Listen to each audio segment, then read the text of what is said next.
नमस्कार मु मीनाक्षी आपण समस्त को स्वागत करुच्ची मिष्टी मीनाक्षी यूट्यूब चैनल को। चलतु आज आम गाजर हलवा प्रस्तुत करवा। देखो ये मुझे 5टा गाजर आ हाफ बीटरूट नहीं से सब को भल भाव चोपा छड़े धोई देती।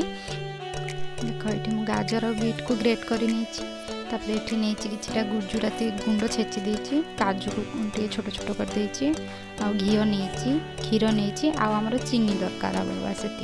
चलो गैस ऑन करली, कड़ई बसैली, से गोटे चामच मु गुआ घी देली। आपड़ चाहिए घी जगह तेल भी दे पारे, रिफाइन तेल। एबे से आम कौन करना से गाजर आ बीटरूट को टिके फ्राए करवा। फ्राए करवा द्वारा कौन हो कलरटा टे चेंज हो। आम एमती भी बीटरूट देचे, बीटरूटा मुझे केवल रंग आसवाई भल कलर आसो। जदि आपंकर गाजर रे कलर थो तो आप बीटरूट भी स्किप कर पारिबे।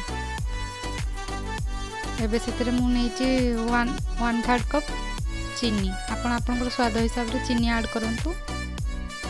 जेतिकी मीठा आपन को पसंद बा से हिसाब से चीनी दिंतु।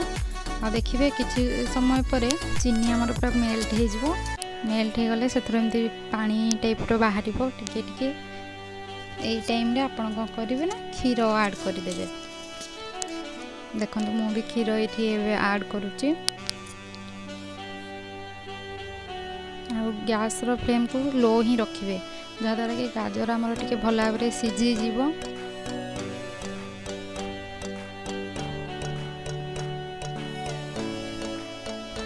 देखो मोर क्षीर टिके फुटिला। यही टाइम मु गुजराती गुंड आ काजू छोट छोट जो रखी से गोले दूँ। लो फ्लेम रे ही आपन छाड़ी देथिबे। मझरे मझरे आपन ताको घांटीबे, नले से तळे लागी जिवो, पोड़ी जिवो। देखंतु क्षीर हमर पूरा ड्राई हे जिवो। देखो मोर एटी पूरा क्षीर ड्राई हे जेछि। एबे पूरा प्रस्तुत हे गला कहया पे गले ओल्हेबा आगुरु ही मु ताको हाफ चामच गुआ घी देके टे गोळे दोछि। तापर मु ताको ओल्हे देबी। कम समय रे अति सहज भाव में किपरि गाजर हलवा प्रस्तुत करेंगे तार प्रस्तुत प्रणाली मुझे बुझे देती। आशा करुँची आपण मानक वीडियोटी भल लगी।